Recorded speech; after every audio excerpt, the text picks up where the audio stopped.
Belle Gunness, the Black Widow of the Midwest, a woman who loved her husbands to death, a woman who brought death wherever she went, a woman who some believed was a man in disguise.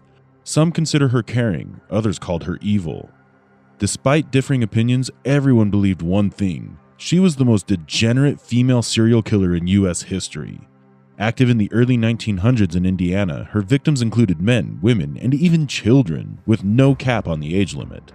Despite being a religious woman, her name soon became synonymous with horrible sins and a spree of murders. But who were her victims? And what made her claim the lives of these innocent people? Was it a personality disorder or a sinister greed that consumed her?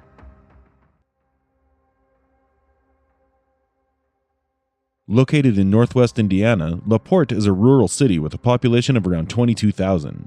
Established in 1832, the city was located on a trail connecting the forest to the prairie that was used by French explorers and fur traders. It was named LaPorte, meaning the door in French, to symbolize its importance as a gateway. In the 19th century, LaPorte became a prominent summer destination with its scenic water bodies and picturesque landscapes, including Pine Lake and Fish Trap Lake.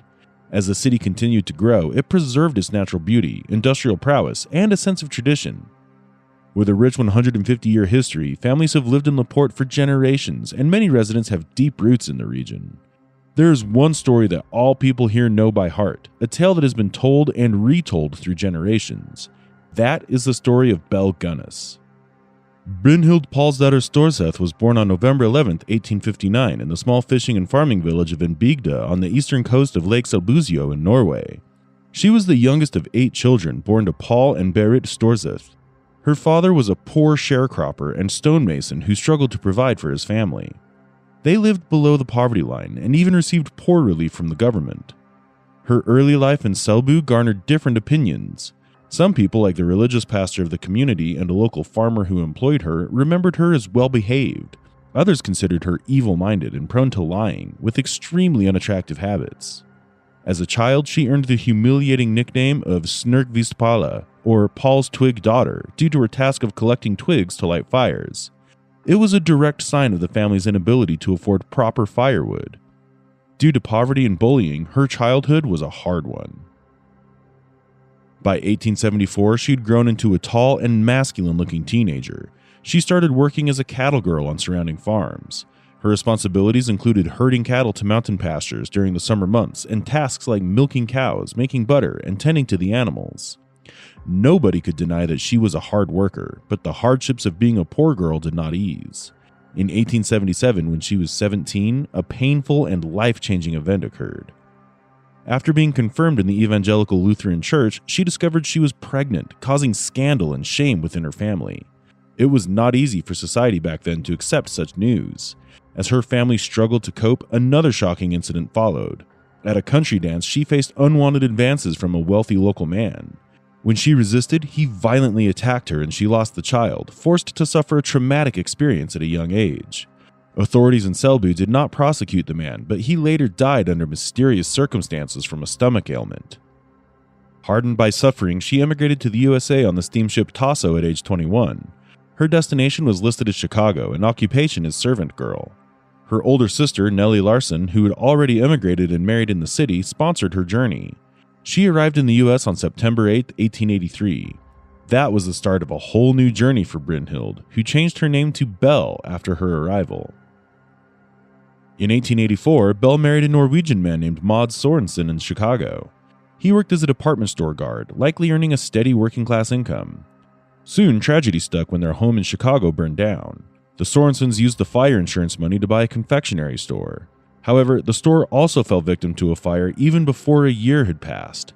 Belle claimed that a kerosene lamp had caused the fire, although the lamp was never found in the debris. Despite this, the Sorensens received the insurance money in 1886 and used it to purchase their own house on the outskirts of Austin, a wealthy Chicago suburb. The couple, who had lived in shabby apartments for years, now had a lovely home to spend their whole life together. However, fate had something else in store. Mads began working for the Chicago and Northwestern Railroad, earning $12 to $15 a week, but Belle was keen to have kids and wanted to expand the family, even with the meager income. Nellie Larson, Belle's sister, became aware of Belle's intense interest in children when her daughter Olga stayed with her aunt for 6 weeks. When it was time for Olga to return home, Belle proposed adopting the girl, which shocked Nellie and led to heated arguments. After the disagreement, the sisters stopped communicating for years. Nellie was suspicious of Belle's motives. She said, "My sister was obsessed with money. It was her greatest weakness." There was some truth to this, as Belle indeed seemed to prioritize material wealth over any man's companionship. Even while living with her husband, Belle would often say that she was only staying with him for financial security. Even so, her intense obsession with children resulted in her adopting kids who were rejected by their families or born into extreme poverty. Due to the trauma she had experienced in her youth, Belle couldn't bear children herself, so she adopted a baby girl, Caroline, later followed by 2 more girls, Myrtle and Lucy. But nothing about her story was simple and direct. Rumors in Austin at the time suggested that her main business was operating a baby farm, involving the buying and selling of infants. It seemed too far-fetched a rumor until the sudden arrival of baby Axel in the Sorensen home. Belle claimed the child was her own son, but Dr. J.B. Miller, who rented space in the house, found the circumstances close to impossible. He received a strange note asking for immediate assistance for Belle's delivery, which was a shocker because nobody in the community had guessed she was carrying a child. When Dr. Miller rushed to her aid, he discovered her with the infant already. Belle said she couldn't find the doctor anywhere, so she had taken someone else's help. However, this mysterious helper was never identified. But this was not the only suspicious case. There was another incident involving an infant appearing suddenly and then mysteriously vanishing. Even as the neighbors discussed the sudden strange birth of Axel, a new incident emerged for their speculations. The Sorensens' Austin house also burned down in 1898, and once again, Belle was there to collect the insurance money. The pattern was simple. The houses kept burning down and the money was always claimed. This continued with 2 more house fires. In the midst of all this, Belle lost 2 of her 4 children. Caroline died in 1896 and Axel in 1898. Both infants showed symptoms of acute colitis, which could be triggered by poisoning. Everything to do with Belle and her family was starting to raise suspicion, but what was really creepy was that her children had been insured as well. So Belle claimed and received money for Axel's and Caroline's death. On July 30th, 1900, while living in their newest house on Alma Street, and after 17 years of marriage, Mads Sorensen died under suspicious circumstances. The date he died was the exact same one when 2 of his life insurance policies, one ending and another just beginning, coincidentally overlapped. Dr. J.B. Miller attended to Mads and observed symptoms of strychnine poisoning, but Belle claimed Mads had been sick and had taken a powder for his cold. With no autopsy conducted, his death was ruled to be from natural causes. The fraternal associations linked to Mads' insurance policies awarded Belle $8,500. She became a serious suspect when Mads' relatives claimed he was poisoned, citing the quick collection of the money as a motive. An inquest was ordered, but Mads' body was never exhumed for unknown reasons. Incidents of this kind could never stay behind closed doors in a close-knit community, and stories and rumors traveled like wildfire. Surely not all those fires could be accidental, and not all those deaths could be coincidental. Different people had different views of Belle. Some saw her as an arsonist and poisoner, giving her the infamous title of the Black Widow of the West Side. With her plain looks, overbearing nature, and masculine appearance, she was believed to be possessed by evil forces. The nonstop gossip even influenced local children, who taunted Belle's kids. However, Josephine Birkeland, a close friend and Austin resident, saw a different side of Belle. She had witnessed Belle caring for a local girl named Jenny Olson, who was eventually adopted by Belle as her daughter. Belle was also seen tending to her other daughter, Myrtle, when she fell ill. Mrs. Birkeland highlighted Belle's warm smiles, friendly demeanor, and deeply religious nature. While Belle had been a do-gooder during her earlier years, a different side of her character had emerged after marrying Mads Sorensen. This change was seemingly motivated by a desire for wealth. But Belle did not care at all about people's opinions. Despite the scandalous rumors, she used Mads' life insurance money to purchase a pig farm on the outskirts of LaPorte in Indiana. But the twists in the story were far from over. Before leaving for her farm, Belle took her foster daughter Jamie and her 2 children, Myrtle and Lucy, to visit her cousin's dairy farm in Ottertail County in west central Minnesota. There, she rekindled her connection with Peter S. Gunness, a widower she had previously known in Chicago. Peter had 2 daughters from his earlier marriage and was looking for love and companionship. Peter had even lived with Belle for a while and paid her rent in Chicago when Mads Sorensen was still alive. However, this reunion did not sit well with Gunness' relatives. Peter's brother Carl said, "We knew he was afraid of the woman, and we thought her influence over him was too great for us to prevail." Despite objections, Belle and Peter made their way together to LaPorte, Indiana, and got married in 1902. They became a blended family of 7, with Belle's 3 daughters and Peter's 2 daughters. Within a week of this marriage, however, tragedy struck the household. When Peter was out of the house, his infant daughter died under mysterious circumstances. Once again, death seemed to be lurking everywhere Belle went. The townspeople of LaPorte were struck by Belle's extraordinary strength and looming physique. They likened her to a female Paul Bunyan, an American and Canadian folk hero and lumberjack.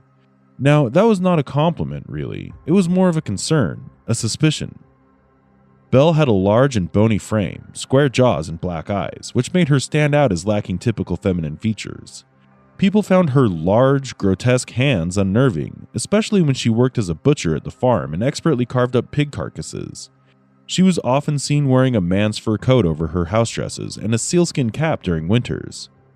Belle always wore a leather belt with pouches and knife sheaths, carrying various carving and paring knives ideal for cutting up bodies.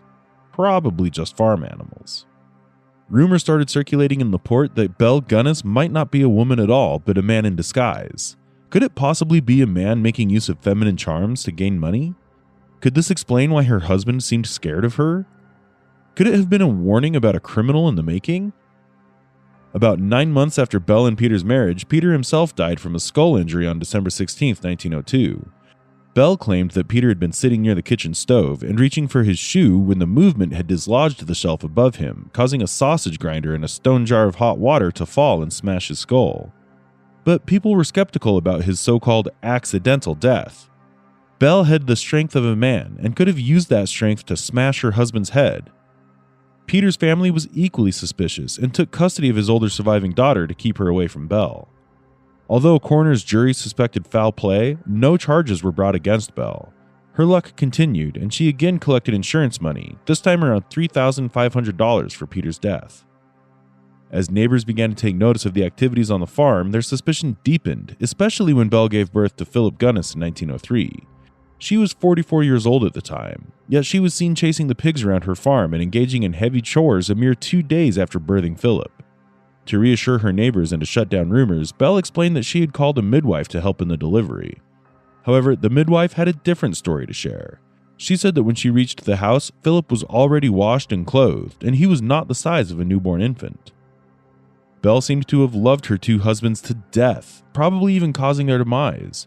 But in reality, she only had one true love: money. After Peter's death, her farm had everything except for a man. Several men came and went, and Belle told her children that they were just cousins. Each of these cousins would bring a hefty trunk and then disappear soon after, leaving their trunks behind. Belle was in need of a partner with whom she could share the labor on the farm. But in early 20th century America, the options for finding companionship were limited. With none of the apps and luxuries of the modern world, people relied on natural encounters and traditional methods. For Belle, placing ads in newspapers seemed like the most practical solution to her problem.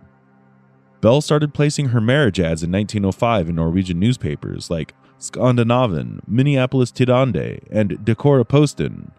The carefully crafted appeal described her as a comely widow and proud owner of a large farm in the finest district of LaPorte County, Indiana. She wrote that she desired to make the acquaintance of a gentleman equally well provided, with the view of joining fortunes. But there was a catch. She had explicitly mentioned that no replies by letter would be considered unless the sender was willing to follow through with a personal visit. The Black Widow was laying a trap. In a letter to Carl Peterson of Wisconsin, one of the many respondents to her ad, Belle expressed that she had received as many as 50 responses in total. She wrote to him, "I have picked out the most respectable, and I have decided that yours is such." She might have worded her emotions in the style of the famous author Jane Austen, but Belle was not interested in love. In her letter to Peterson, Belle hinted at the possibility of a financial arrangement. "Now, if you think that you are able in some way to put up $1,000 cash, we can talk matters over personally." It was all about money, and probably something more sinister and dark. However, Peterson did not have this kind of money with him, and so he avoided going to the farm. Another man named John O. Moe from Minnesota responded to an ad in 1906. After exchanging letters for months, he left for LaPorte with a substantial amount of cash from his bank account, but he vanished without a trace. A carpenter working for Belle at the time noticed Moe's trunk among more than a dozen others at her house. In the next several months, many suitors continued to make their way to the Indiana farm, lured by Belle's ad. This included old widower Ollie Budsberg from Wisconsin, but nearly all of them would mysteriously go missing, never to be seen again. In addition to suitors, Belle Gunness needed help on her farm, so she hired various men as helpers. Much like her suitors, these helpers also vanished mysteriously. Olaf Lindboe, Henry Gerholt, and George Barry were among those who arrived at the LaPorte farm and disappeared without a trace. But Ray Lamphere, a 37-year-old man from Indiana, had a different story. Hired in June 1907 for carpentry work and odd jobs, he became intimately involved with Belle, despite their age difference of 10 years. She even proposed marriage to him and asked him to take out a life insurance policy with her as the beneficiary. Although he refused, they remained on good terms. Lamphere was loyal to Belle and held her secrets close to his chest. Respecting her wishes, he never tried to access her mysterious secret room on the second floor. That was where all of Belle's secrets were laid bare. Whenever Lamphere was drunk, which was almost all the time, his bold and daring side would be unshackled, leading him to boast about having control over Belle. He said, "I know enough to make her get down on her knees to me." However, when sober, his facade of bravado would melt away. The truth was that Lamphere himself was in a precarious position. Belle was not an amateur and had quickly become privy to some of his own dark secrets. Lamphere had a history of being a bigamist, having deceitfully married multiple women scattered across the country. Among them was a heartbroken woman from Pennsylvania who had sought the aid of a private detective, George Roman, to track Lamphere down. This gave Belle leverage over Lamphere, creating a strange dynamic between the two. Belle lived in a constant state of concern over what Lamphere might reveal about her activities on the farm, while he grappled with the knowledge that she held incriminating information about his past. It was a parasitic, toxic dependence. In the depths of Ray Lamphere's troubled and alcohol-fueled mind, a sinister paranoia took root, convincing him that Belle Gunness was conspiring to end his life. This irrational jealousy intensified when Andrew K. Helgelien, a bachelor farmer from South Dakota, arrived in LaPorte on January 2, 1908, determined to win Belle's heart and pay off her mortgage. Lamphere resorted to eavesdropping on their conversations by digging a hole in the floor to listen to the pair from his position in the cellar. However, his irrational beliefs did not end there. Lamphere feared that Belle might try to commit him to an asylum to silence him, knowing that he held damning secrets that could send her to the gallows. With Andrew's arrival, Belle coldly dismissed Lamphere from her life, firing him from the position of farmhand on February 8, 1908. Fearful of Lamphere's potential retaliation, she sought a peace bond from the court against him, unaware that her cunning scheme was about to fall apart. Andrew's disappearance soon sparked concern among his family, especially his brother, Asley. Unconvinced by Belle's excuses and stories, Asley relentlessly pursued the truth, refusing to accept her seemingly friendly replies to his inquiries about his missing brother. The deep-rooted suspicions and persistence of Andrew's family marked the beginning of the dramatic unraveling of Belle Gunness' sinister web of deceit and death. After Ray Lamphere's departure, Belle Gunness hired Joe Maxson to take over the farm chores. However, Lamphere continued to lurk in the shadows, keeping a watchful eye on Belle's every move. His presence filled her with anxiety and dread. Belle grew increasingly uneasy as Lamphere persisted in his harassment, allegedly trespassing on her property and damaging the fence in an act of spite. The police, who could not capture Belle after so many incidents, arrested Lamphere on March 12, 1908, and he was fined a mere $1 for the offense. Belle filed another complaint on March 28, 1908, further escalating the tense situation. Meanwhile, Andrew's brother Asley was becoming increasingly suspicious. The clock was ticking, and the walls were closing in on Belle. Belle, allegedly fearful for her life, visited a lawyer and updated her will, leaving her estate worth $13,000 to her children Philip, Lucy, and Myrtle, while excluding Jenny for unknown reasons. No one in LaPorte had seen Jamie since 1906, when Belle claimed to have sent the older girl to a boarding school. Little did anyone know that Belle's last will, drawn up earlier in the day, was about to become a self-fulfilling prophecy. On April 27, 1908, the Gunness household appeared to be in a cheerful and festive mood. The house was well lit and filled with laughter as the children played a game in the parlor. Belle joined in, portraying the role of a devoted and caring mother one last time. She sat on the floor, laughing and singing along with the little ones, and almost cried when the bad fox managed to catch Little Red Riding Hood. Finally, it was time for bed, and the Gunness house retired for the night. At 4 o'clock the following morning, on April 28, 1908, the new farmhand Joe Maxson was abruptly awakened by the smell of smoke engulfing his room. He initially thought Belle was downstairs preparing breakfast, but soon realized that the entire house was on fire. In a panic, he called out to Belle but got no response. The thick smoke and raging flames made it impossible to go looking for Belle and her children. Maxson fled outside and frantically threw bricks at the windows in an attempt to alert them, but to no avail. The fire rapidly consumed the entire building, and despite his efforts, no one could be saved.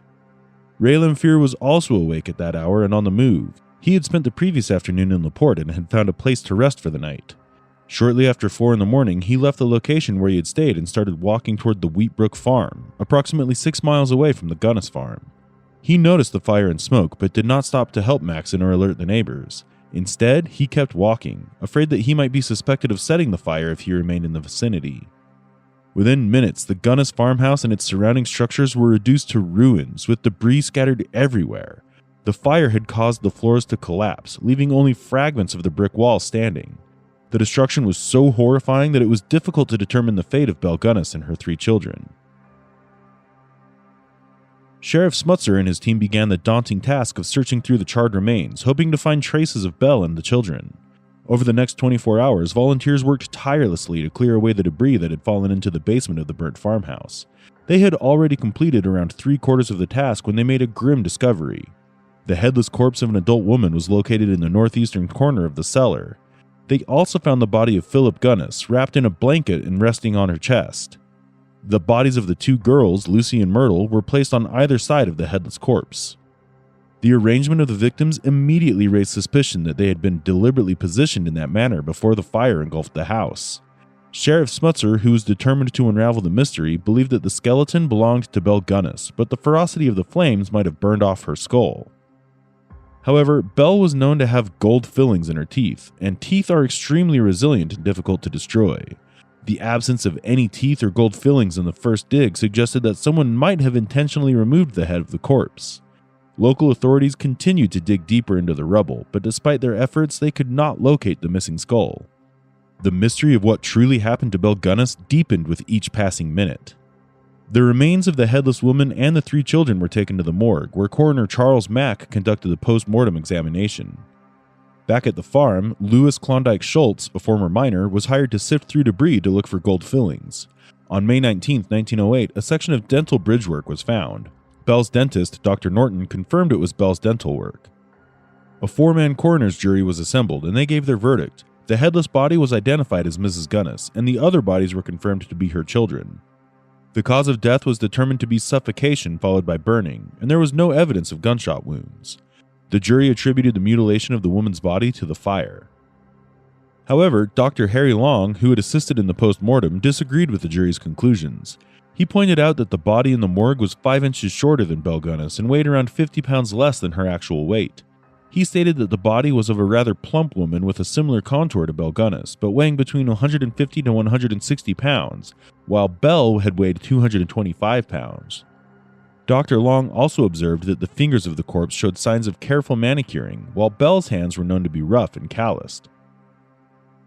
Investigators suspected Ray Lamphere's involvement in the case. He was arrested and charged with arson and murder.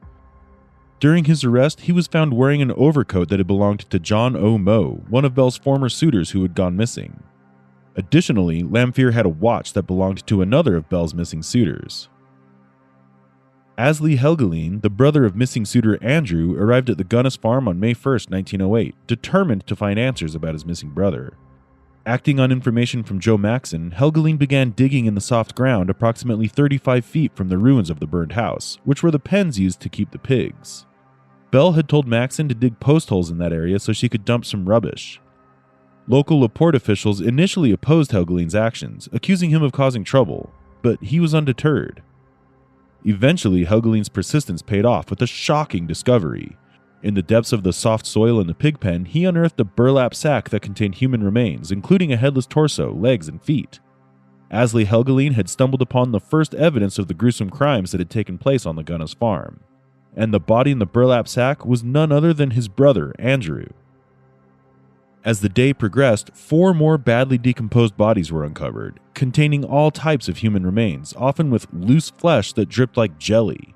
Each body was wrapped in gunny sack cloth and had been dismembered. The bones exhibited signs of being crushed at the ends, as if they had been struck with hammers. It was also apparent that quicklime had been scattered over the victims' faces and remains to further disfigure the bodies. Among the remains was Belle's lone missing foster daughter, Jenny Olson, which explained why she had been omitted from Belle's will. The bodies of Ollie Budsberg and John Moe were also unearthed, and their relatives were called to make positive identifications. By the third day, even more victims had been discovered in what was now referred to as the Gunness Graveyard and Murder Hill. Indeed, Belle Gunness's sinister modus operandi involved luring unsuspecting men to her farm through personal ads. Once they arrived, she would manipulate and deceive them, separating them from their money. Belle was a skilled poisoner and used strychnine as her weapon of choice. It was commonly found in rat poison. When ingested, strychnine would inhibit the victim's reflexes and lead to a horrifying death from painful convulsions, muscle spasms, and asphyxiation due to the paralysis of the body's breathing mechanism. Belle did not just kill people, she took pleasure in watching her victims suffer and die. Her killings, it seemed, were not only driven by financial motives, but were also intensely personal acts of hatred and revenge. After the victims died, Belle dragged their bodies down to the cellar of her house for dismemberment. In this chilling chamber, she butchered the bodies using knives from her leather holster, which she usually used for slicing pork bellies. The room was strictly off limits to everyone except Belle herself. One of her daughters, aware of her mother's crimes, had even admitted to a friend that Belle had killed her father. Within the murder farm, the remains of her victims were concealed in various ways. Body parts were wrapped in gunny sacks and buried in shallow holes. To hasten decomposition, Belle would pour quicklime over the bodies and sometimes add cane and bricks to speed up the process. One farm worker named Greening recounted that he and other men had been instructed by Belle to dig up large tree stumps on the property and fill the holes with soft dirt. Unbeknownst to them, these holes were used to dispose of the human body parts she did not feed to the overweight pigs and chickens on the farm. While 10 to 30 men were known to have fallen victim to Belle's murderous schemes, it is widely believed that the true number was much higher, possibly reaching 40. Due to limitations of forensic technology at the time, getting conclusive evidence was challenging. Besides, Belle's calculating methods and manipulative tactics made it difficult for anyone to ascertain the full extent of her killing spree. The horrifying reality slowly sank in for the LaPorte community as they realized that their odd neighbor, Belle Gunness, had actually been a mass murderer. The excavation of bodies at the Gunness property became a morbid spectacle that captured the attention of the nation. 13-year-old Glenn Ott, who skipped school for 3 weeks to witness the excavation, recalled his bewilderment at the disturbing events unfolding before his eyes. The small town of LaPorte was suddenly a hub of visitors and curious onlookers. Hamburger and ice cream stands popped up to cater to the influx of visitors. Chicago, being the closest major city, went into a frenzy over the news. Carloads and trainloads of people descended upon LaPorte, even on holidays and Sundays, to be a part of this unbelievable and gruesome spectacle. It was as if a morbid fascination had taken hold, with some even bringing picnic lunches to eat while bodies were still being unearthed. People from neighboring areas and even other states held on to the desperate hope that their missing loved ones might have fallen victim to Belle's sinister tactics and would finally be found, providing closure. However, the shocking and terrifying nature of the case also had devastating consequences. News of the gruesome murders, unearthed bodies, and Belle's twisted crimes spread far and wide, leaving a trail of destruction in its wake. Reporters from Warsaw, Indiana revealed that 70-year-old Jacob Pouch had tragically taken his own life on May 10, 1908. He was described as temporarily deranged after reading newspaper accounts of the Gunness graveyard. The severity of the murders left many people distressed and mentally traumatized. Sheriff Smutzer had doubts about the circumstances of the fire. He believed that someone had intentionally started the fire after entering the house through the front door. Joe Maxson added that an oil can that usually stood in the outside hallway was missing, further supporting the theory of arson. But more pressing were the questions about the happenings on the farm. How was Belle getting so many gentlemen callers? Could she have run this racket alone? Were there any accomplices? Many people came forward with their own versions of stories. One person claimed to have asked Belle's assistance in murdering his wife. He shared many details with the police, which were never made public. Yet, he later confessed that he made everything up and his wife was actually alive, as confirmed by her relatives. But then, how did he know those details? A Cleveland man named Fred Halley claimed that an unidentified man had approached him, trying to lure him into Belle's trap. The mysterious delivery of 5 large trunks, dispatched by an expressman from Chicago to Belle Gunness' vast 48-acre farm in LaPorte over 6 months, gave rise to another chilling theory. Some speculated that Belle might have been running a macabre clearinghouse of murder, orchestrating the demise of wealthy men in Chicago, stuffing their lifeless bodies into these trunks, and sending them down to Indiana for burial. While the theory had its flaws, it was difficult to overlook the eerie behavior surrounding these trunks. Belle had guarded them with an intense possessiveness, refusing to let anyone else handle them. She had, in fact, instructed workers to discreetly transport the trunks to her secret room on the 2nd floor in complete darkness. In November 1908, Ray Lamphere was found guilty of arson related to the fire on the Gunness farm. During his trial, Lamphere confessed that Belle Gunness had placed deceptive advertisements to attract male companions, only to murder and rob them when they arrived at her farm. He also claimed that the body believed to be Belle's was actually that of a victim she had chosen to mislead investigators. According to Lamphere, the impending visit of Andrew Helgeline's brother had prompted Belle to destroy the house, murder her children, fake her own death, and escape. However, the story took a turn as Lamphere later made another confession. He claimed to have killed Belle Gunness himself.